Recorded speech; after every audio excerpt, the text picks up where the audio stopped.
Okay, I've been through the Quran, the Hadith, and the Sirah literature, and I think I've solved the mystery of Muhammad's death. It's actually pretty straightforward. The Muslim sources tell us that Muhammad was poisoned.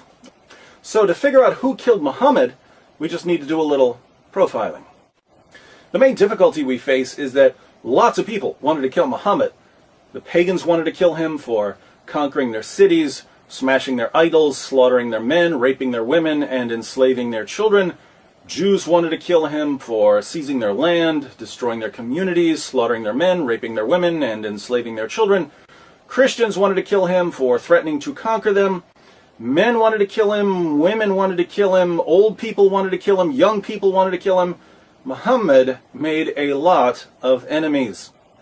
Fortunately, we can narrow down our list of suspects by ruling out people who would have killed Muhammad in some way other than poisoning. Certain killers like to strangle their victims. They're not going to use poison.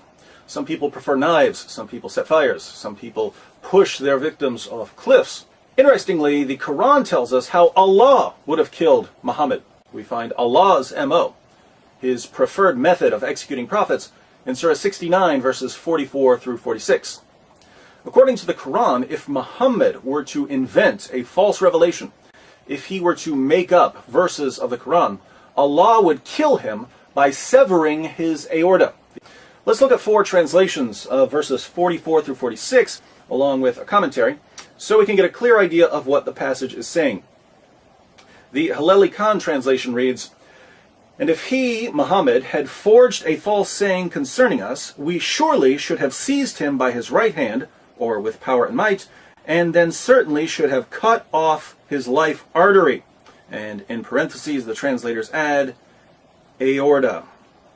The Pickthall translation declares, "And if he had invented false sayings concerning us, we assuredly had taken him by the right hand and then severed his life artery." Daud's translation reads, "Had he invented lies concerning us, we would have seized him by the right hand and severed his heart's vein." M.H. Shakir renders these verses, "And if he had fabricated against us some of the sayings, we would certainly have seized him by the right hand, then we would certainly have cut off his aorta." Just so we're clear on the meaning, and no one accuses me of misrepresenting the passage, let me read one of the greatest Muslim commentaries on these verses. This is Tafsir Jalalain.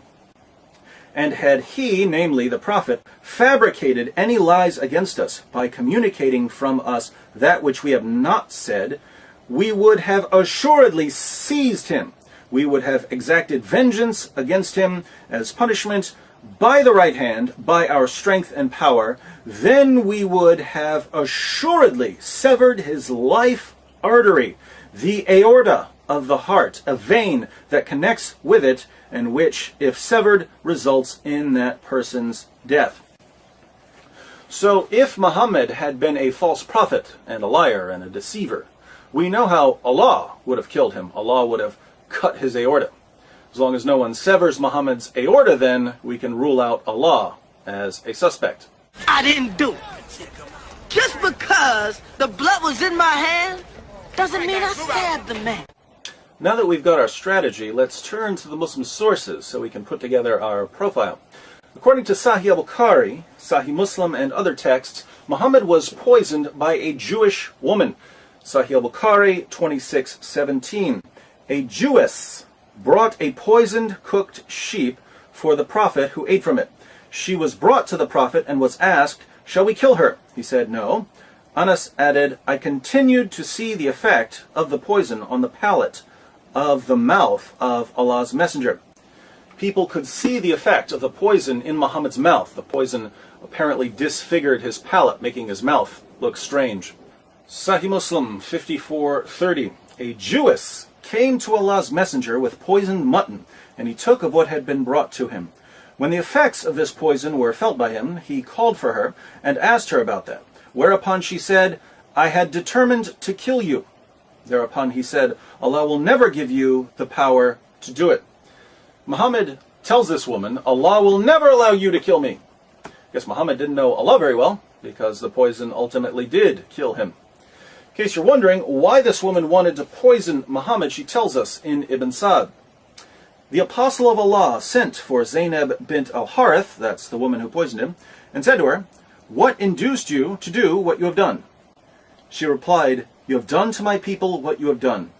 You have killed my father, my uncle, and my husband, so I said to myself, if you are a prophet, the foreleg will inform you. And others have said, if you are a king, we will get rid of you." The woman poisoned Muhammad because he slaughtered her family. Guess Louis Farrakhan got something right. But as a man soweth, the same shall he also reap. And that's why Jesus told Peter, sheathe your sword, because those who live by the sword will die by it. But there's a plot twist here, my friends.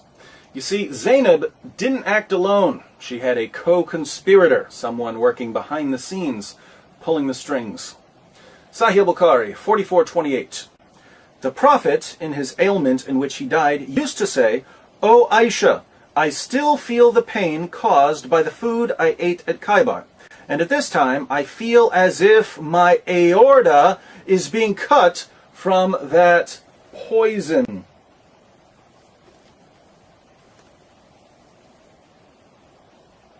What's that, Muhammad? Something about your aorta being cut? That's funny. I seem to recall someone telling us that if he were going to kill you for being a false prophet, he'd do it by severing your aorta. But let's keep reading. Sunan Abu Dawud 44:98. A Jewess presented Muhammad at Khaybar a roasted sheep which she had poisoned. The apostle of Allah ate of it, and the people also ate. He then said, "Lift your hands from eating, for it has informed me that it is poisoned."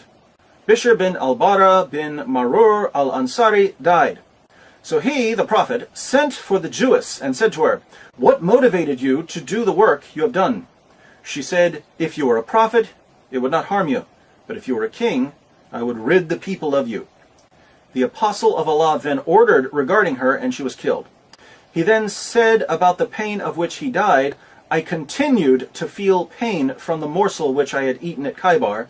This is the time when it has cut off my aorta." This is the time when it has cut off my aorta.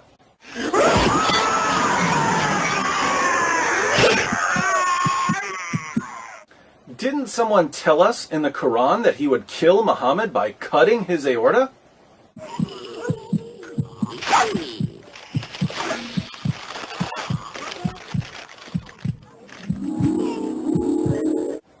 Notice the passage says that Muhammad's companion Bishr died from eating the poison.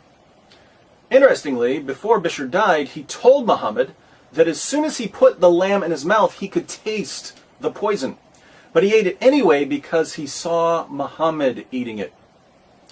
In Ibn Sa'd we read, "The apostle of Allah took the foreleg, a piece of which he put into his mouth. Bishr ibn al-Bara took another bone and put it into his mouth. When the apostle of Allah ate one morsel of it, Bishr ate his, and other people also ate from it. Then the apostle of Allah said, 'Hold back your hands, because this foreleg has informed me that it is poisoned.' Thereupon Bishr said, 'By him who hath made you great, I discovered it from the morsel I took. Nothing prevented me from spitting it out, but the idea that I did not like to make your food unrelishing. When you had eaten what was in your mouth, I did not like to save my life after yours, and I also thought you would not have eaten it if there was something wrong.' Bishr did not rise from his seat, but his color changed to that of a green cloth." Bishr died because he trusted Muhammad. Muhammad died too. His pain and sickness just lasted much longer. In Sunan Abu Dawud, Muhammad even described his pain to Bishr's mother. Bishr said to the Prophet, during the sickness of which he died, "What do you think about your illness, apostle of Allah? I do not think about the illness of my son except the poisoned sheep of which he had eaten with you at Khaybar." The Prophet said, "And I do not think about my illness except that. This is the time when it cut off my aorta." There's that aorta again. Tabari, page 124, "The Messenger of God said during the illness from which he died, the mother of Bishr bin al-Bara had come to visit him. Bishr, at this very moment I feel my aorta being severed. because of the food I ate with your son at Khaybar. Okay, Muhammad, we get the point about the severed aorta. According to Aisha, Muhammad was in total agony before his death. Sunan ibn Majah, 1622, Aisha said, "I never saw anyone suffer more pain than the Messenger of Allah." In the end, Muhammad couldn't even walk on his own. His followers had to drag him around. Sahih al-Bukhari 2588, Aisha said, "When the Prophet became sick and his condition became serious, he requested his wives to allow him to be treated in my house, and they allowed him. He came out leaning on two men while his feet were dragging on the ground."